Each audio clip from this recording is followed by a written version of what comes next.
जय श्री कृष्ण। अथ कार्तिक महात्म्य दूसरा अध्याय। श्री कृष्ण भगवान बोले, हे प्रिय, जब गुणवती ने राक्षस द्वारा अपने पिता और पति का मरना सुना तो दुखित हुई और रुदन करने लगी।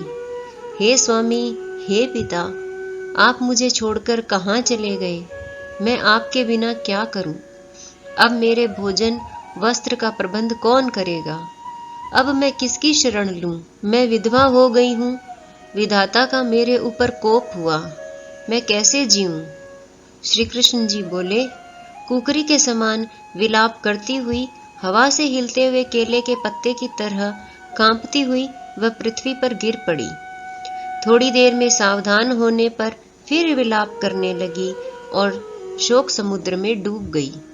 उस गुणवती ने घर की सब वस्तुएं बेचकर यथाविधि से अपने पति की पारलौकिक क्रिया की और उसी नगरी में विष्णु भगवान की भक्ति में तत्पर होकर इंद्रियों को वश में कर शांति से रहने लगी और मरण तक एकादशी और कार्तिक मास के व्रतादि करती रही। हे प्रिय, यह दोनों व्रत मुझे अत्यंत प्यारे हैं, जिसके करने से भोग और मोक्ष की प्राप्ति होती है, पुत्र और संपत्ति मिलती है। कार्तिक की तुला राशि पर सूर्य निकलने पर महापापी जो भी प्रातः काल स्नान करते हैं वे भी मुक्ति को प्राप्त होते हैं। जो मनुष्य स्नान, जागरण, दीपदान और तुलसी का पालन करते हैं वे विष्णु के रूप हैं।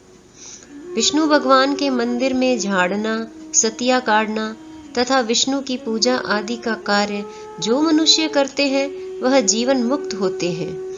इस प्रकार वह गुणवती हरेक वर्ष कार्तिक व्रत और विष्णु भगवान का नित्य ही पूजन करती रही।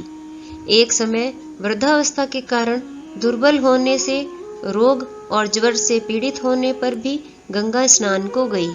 ज्यों ही पानी में उतरी, जाड़े के मारे कांपने लगी। उसी समय गुणवती ने आकाश से आता हुआ विमान देखा। शंख, चक्र, गदा, पद्म आदि आयुधों को लिए हुए विष्णु के रूप धारण करने वाले पार्षद गरुड़ की ध्वजा वाले अप्सराओं से युक्त ऐसे विमान में बैठकर बैकुंठ को ले गए। प्रदीप्त अग्नि के समान कीर्ति वाली गुणवती विमान में बैठी हुई कार्तिक व्रत के प्रभाव से मेरे पास आ गई। जब ब्रह्मादि देवताओं की प्रार्थना से मैं पृथ्वी पर आया तब वे गण भी मेरे साथ आए। हे भामिनी, यह सब यादव मेरे गण हैं और तुम्हारे पिता देव शर्मा भी इस जन्म में सत्राजित हुए और तुम्हारे पति चंद्र शर्मा इस जन्म में अक्रूर है। और हे देवी, तुम वही गुणवती हो जो कार्तिक के स्नान के प्रभाव से मेरे लिए अत्यंत प्रिय हो। तुमने तो मेरे मन मंदिर के सामने तुलसी का बगीचा लगाया, उसी से यह कल्प वृक्ष तुम्हारे आंगन में है। कार्तिक में जो पहले तुमने दीपदान दिए, उसी के फल से तुम्हारी सुंदर देह और घर में लक्ष्मी देवी का निवास है। जो संपूर्ण व्रतादिक पति स्वरूप भगवान को अर्पण किए थे, इसलिए तुम मेरी पत्नी बनी हो। और तुमने जन्म मृत्यु तक जो कार्तिक व्रत उपवास किए हैं, इससे तुम्हारा वियोग मुझसे कदापि नहीं होता। इस प्रकार कार्तिक में व्रत करने वाले तुम्हारे समान मेरे प्रिय होंगे।